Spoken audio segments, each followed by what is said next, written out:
Les nombres de 10 à 20. Bonjour à tous, bienvenue sur la chaîne. Aujourd'hui, on va voir ensemble les nombres de 11 à 20 en français. Donc l'orthographe, la prononciation et surtout très important, quand et comment faire la liaison.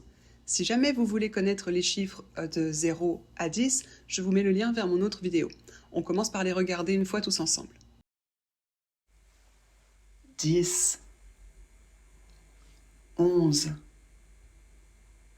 12,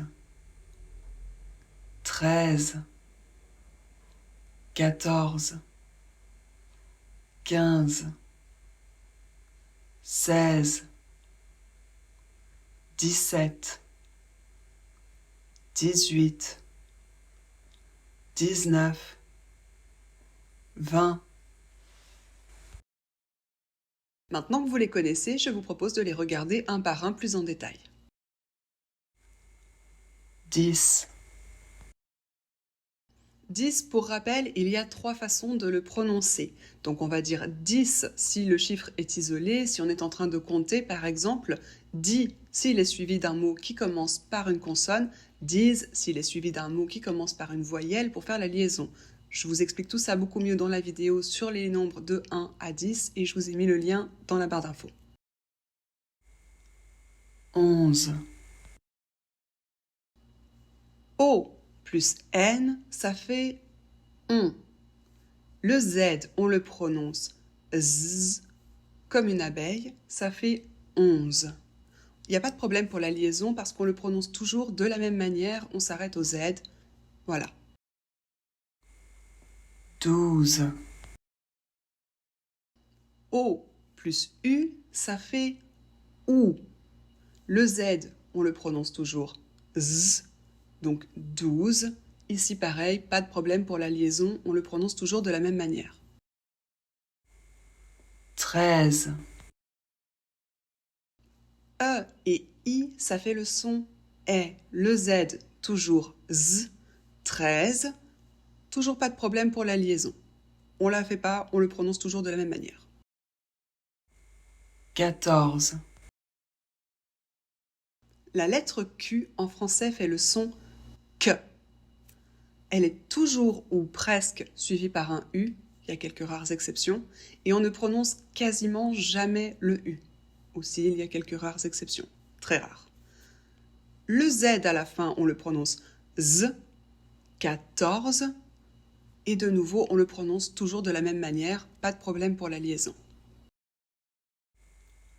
15. I plus N, ça fait 1. Le Z, on le prononce toujours Z. La liaison, c'est pareil. On ne la fait pas parce qu'on prononce toujours ce chiffre de la même manière, 15. 16. E plus I, comme on l'a vu précédemment, ça fait toujours E. Le Z, on le prononce toujours de la même manière. La liaison, pareil. On ne la fait pas vraiment parce qu'on prononce toujours le 16 de la même façon.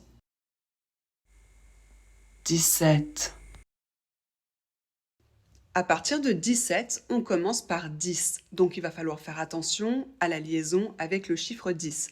Ici, 7 commence par un S, donc on va le prononcer 10. 17. Pour la liaison, on ne la fait pas, on prononce toujours le T. Et pour la prononciation de 7, on ne prononce pas le P. Je vous mets le lien vers ma vidéo pour savoir comment prononcer les chiffres de 0 à 10, si jamais ça vous intéresse, dans la barre de description. 18. Ici, le 10 doit être prononcé avec un peu comme un Z.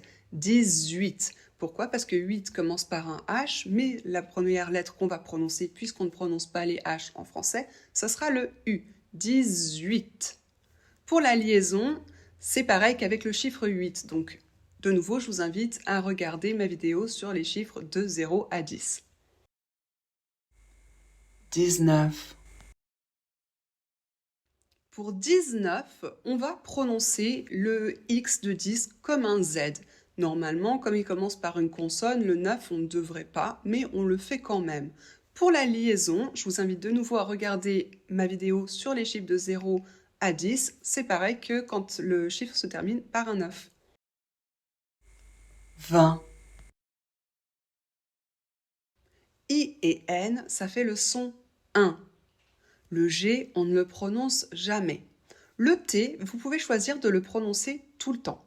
Sinon, de le prononcer seulement pour faire la liaison, donc quand le mot suivant commence par une voyelle, et vous devez le prononcer quand le chiffre 20 est accompagné d'un autre chiffre, comme par exemple 22. Maintenant, je vous propose de tous les revoir pour vous aider à vous en souvenir. 10, 11, 12,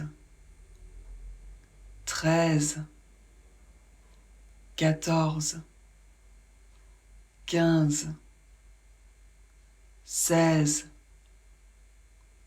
17, 18, 19, 20. Voilà, c'est terminé pour aujourd'hui. J'espère que ça vous a plu. Merci d'avoir suivi jusqu'ici et à bientôt.